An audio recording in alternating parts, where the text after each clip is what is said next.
Hello, it's the League Cup final preview. It's Liverpool v Chelsea. We're in the Lion Tavern with Chris Barbour, not the Lion Chinese in L4, which we nearly sent him to by mistake. Just trying to get you in your head early, Chris. I went for some I was ready for noodles. I'm not eating. But we're not, instead in the fantastic Lion Tavern right by Moorfields. Probably the best pub in Liverpool. Don't tell any of our shareholders that, but we love it. But it's a big game Sunday. Mate. Might be for you, yeah. I mean, for it is. Come on, no. Of course, it is massive. I think it annoys me when people do what I just did when they're going to play it. Even coming out of a Club World Cup final and stuff like it, I love it. Like anything where you can get something to pick up at the end. Yeah.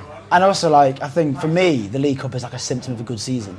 Like, you don't often, or Chelsea don't, you don't get there if you're crap. Even if you can't, even if you're rotating and stuff. So to think that you might pick it up and get a little trophy in March is or Feb.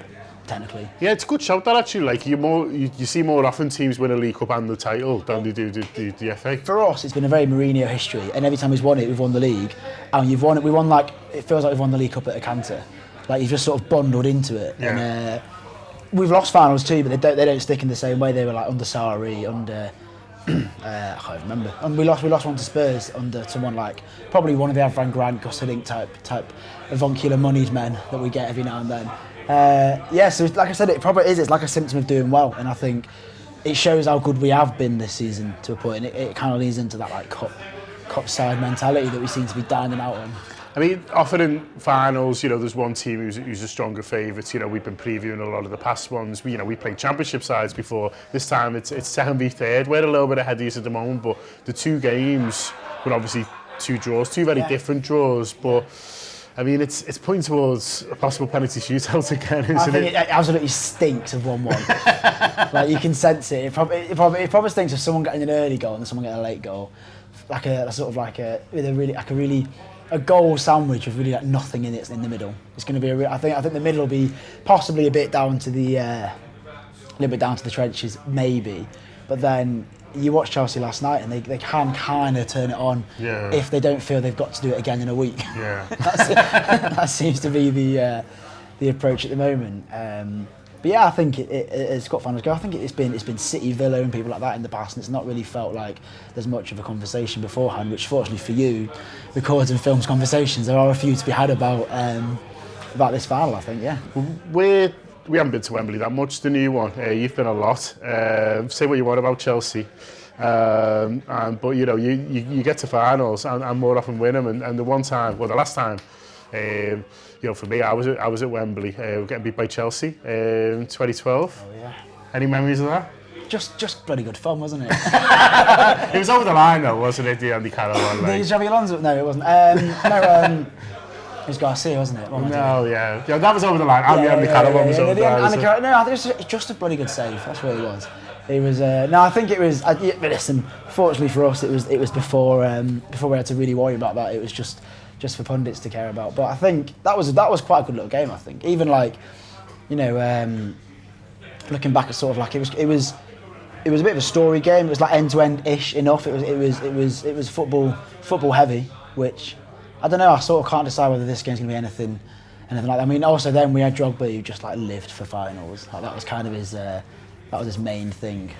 So I think you're obviously a lot better than you were when you had Andy Carroll coming off the bench and Jay Spearing starting, and we're probably a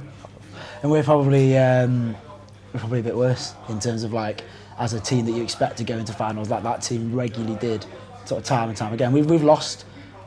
FA Cup finals, League Cup finals, Super Cup finals, sort of since 2012, in a way that we didn't really lose them in the build-up to that. So, I think we're going to lose. That was great. I didn't even say a word there.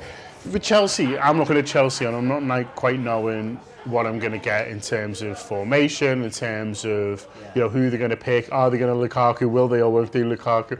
Is that a strength or is it a weakness, would you say? It's mad because last night we looked like really competent, and it's not often you see a sort of game where you feel like, oh, that was all right, and you actually like, oh, there's a lot of questions now. That is almost like how many performances like that where you look at that team and go, yeah, you know what, that looked pretty competent, and you just more questions, more and more, and you're looking at Havertz last night. I mean, I sort of feel like just because he purely in a facial feature doesn't look like a striker, I think he's never. But if you look at him, like he's tall, He's pretty commanding. He seems to do it in those big games and stuff.